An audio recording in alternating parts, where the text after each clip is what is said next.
Hi everyone, welcome back to my channel. My name is Tiffany. So today I'm just going to give you guys some updates with my PCOS journey ever since the supplement video that I posted. I think I posted that about like a month or 2 months ago, maybe like around then. But I recently just went to the doctor on June 16th, so that was on Tuesday. And I actually have some really great news. So I did a hormone panel, but just for progesterone, estrogen, and LH. And then I also did another ultrasound. So I will go through all of that and just let y'all know everything that has been happening. When I went for my 3-month checkup, I had to get an ultrasound, and then I also had to do some blood work.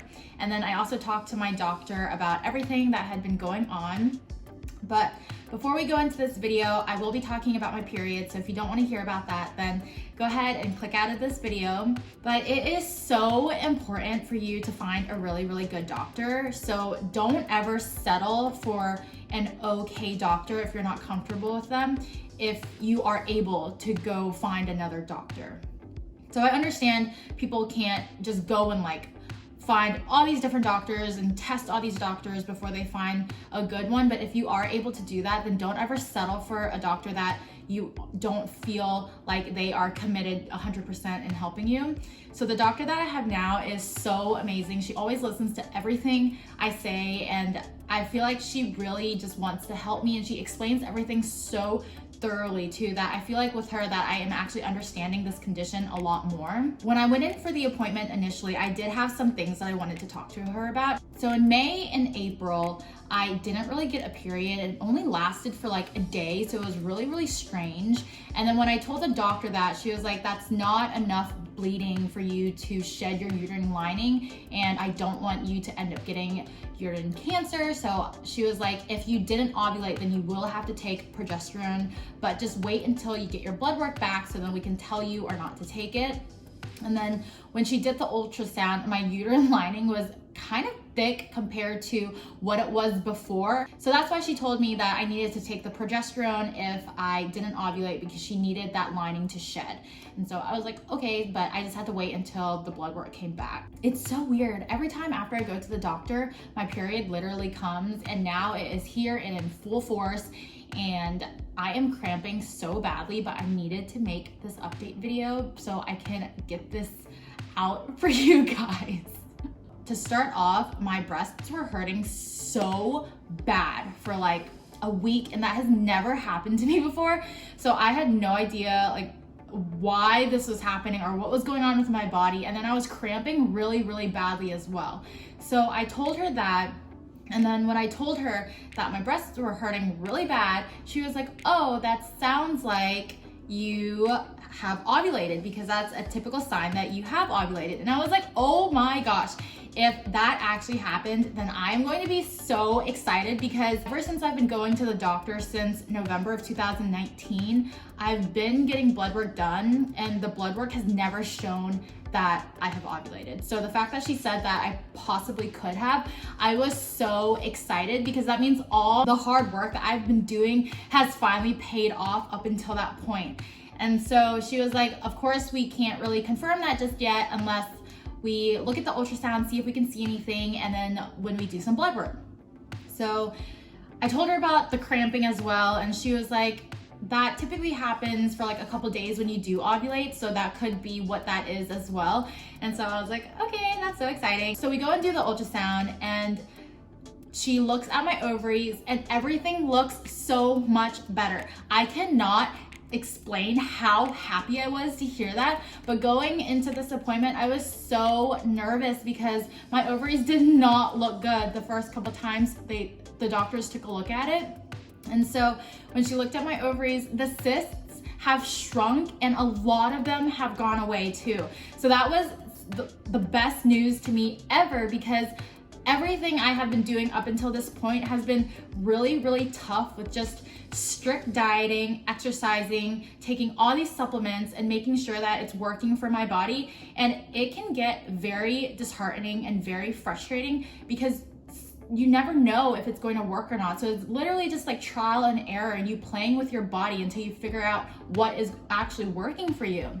And so I was so happy to hear that a lot of my cysts went away and a lot of them have also shrunk.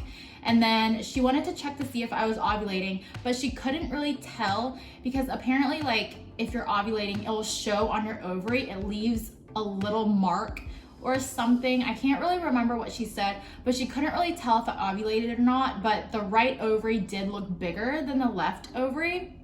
And so she was like, you possibly could have. And then she was like, but we'll confirm that with the blood work. And so after that appointment, I got some blood work done as well.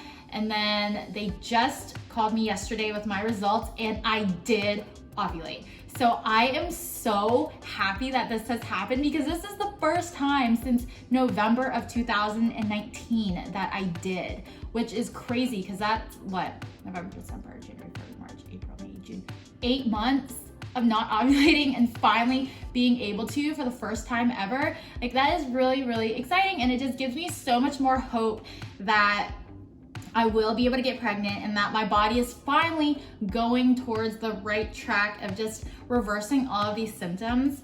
I do also want to touch base with everything I have still been doing and new things that I've been doing just in case this will help anyone else out there that is watching this video. I was on the keto diet for a really long time and then I stopped it for a little bit. I was going on and off. I did mention that briefly in the what I ate video because I couldn't really do keto anymore because I couldn't not eat fruit.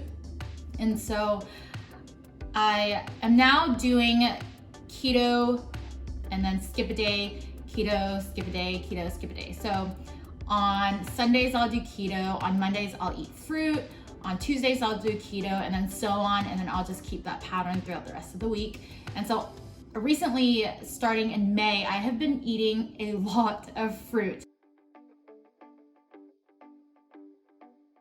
I was nervous that that would mess up the keto diet for me, but it turns out it has been working for my body just fine. Like, I still feel really great, even though I'm eating all this fruit. All right, this is Editing Tiffany popping in. When I am talking about my diet, I do allow myself cheat days. It is literally impossible for you to eat clean 24/7 and not let yourself indulge in foods that you like. And even though I had many indulging days, my cysts still shrunk and my blood work is still normal. So do not kill yourself by restricting everything out of your diet. But when I am seriously doing my dieting, I eat very cleanly. So I won't eat any junk and everything I cook is like fresh food rather than processed food. I was drinking apple cider vinegar with green tea as well. And then I've also been taking all my supplements I've been taking for a really long time now. I'm pretty sure the Ovulation is what helped me ovulate because that is what I started taking. And then I think I started that probably 2 months ago. And then this past blood work, I was able to ovulate. So that stuff is literally like a miracle. It is so great. So if you haven't tried using that yet, I would definitely recommend getting yourself some and taking that as an inositol supplement. And then I'm also still taking cranberry, collagen, fish oil, and probiotics. So that hasn't changed. And I'm still drinking my green juice every single day. And I also exercise pretty much every single day, but it's like light exercise. I don't do like hard exercising like running because that's really strenuous on the body, but I do HIIT workouts and then I also weight lift. So I feel like that has really been helping with my energy as well. But all of those things are everything I've been doing. And I don't remember if I mentioned, but my blood work, everything came back normal. So when I first got my blood work done, my hormones were literally all out of whack because everything was just not going right for me when I kept going to the doctor. But then up until this past blood work, everything was normal. So that was really exciting to hear too. I hope you all found this video helpful, and if you have any questions, then definitely ask me in the comments below and I will get right back to you. But don't forget to like, comment, and subscribe, and I'll see y'all in my next one. Bye!